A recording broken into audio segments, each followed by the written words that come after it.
So today I woke up, left Kampala and was very excited, fired up to take selfies with rhinos. We got here at the Ziwa Rhino Sanctuary and everyone is so warm.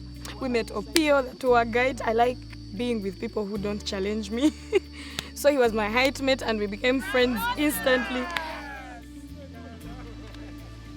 I was told that the rhinos might charge, and when they charge, I'm supposed to look for a big tree and hide behind it, or a bush where the rhinos cannot see me.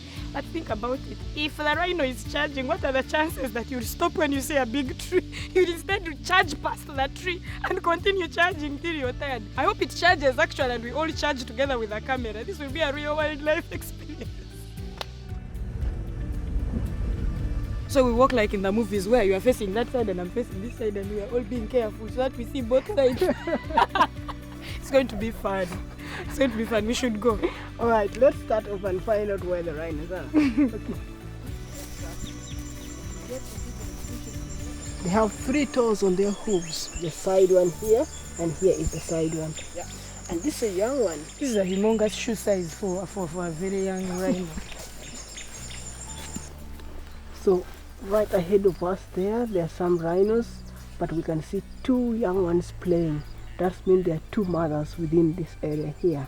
So they have poor eyesight, but they are good in smelling and hearing. So as we get closer, you will see that the ears are keeping on moving forward and backward to collect the sound waves. Yeah.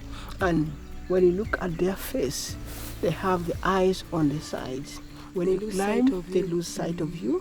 When they said they were babies, I thought they would be babies. You know, you can go and see. I didn't think they were giant babies. So I now don't know whether I can get any close. It's a baby, but it's like 5 times my size, but they still call it a baby.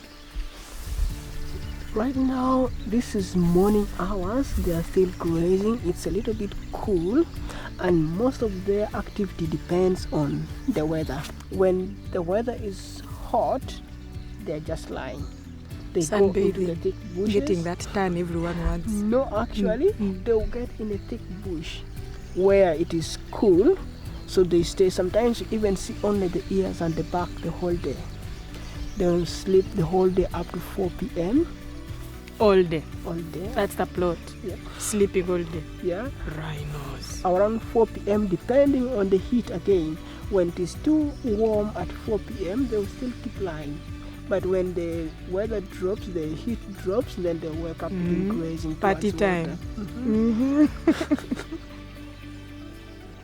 Yeah, currently in Uganda, this is the only place where you can find rhinos in the wild. As Uganda, we only have 19 wild rhinos. And up until the 1980s, we had hundreds and hundreds of rhinos that are not there anymore, clearly, because they were poached. In the period of 1970s, 1980s, there were a lot of civil unrest in Uganda, but the government never took much consideration about the wildlife. In that period, the poachers took advantage and killed most of the Ugandan animals. We have monitoring team that monitor these rhinos 24/7. So every time somebody's there with them. They're just 19 and they're still being hunted. They're not safe. And I thought this sanctuary was actually belonged to the government. It's privately owned. It's privately owned.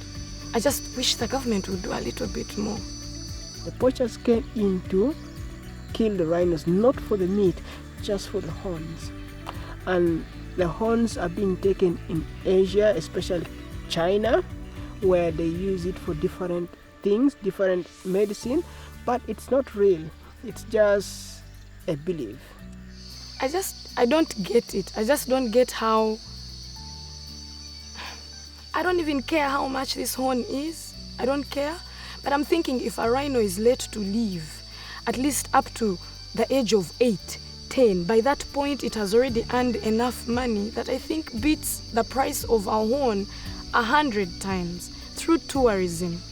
Getting one wildlife or one rhino alive, it's worth than somebody getting millions of money when it is dead, which is for only one person use.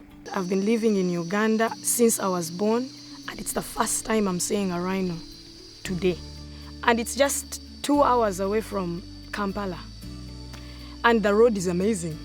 What we can do now, what everybody can do now to rise up, try to educate people around about the plight of rhinos.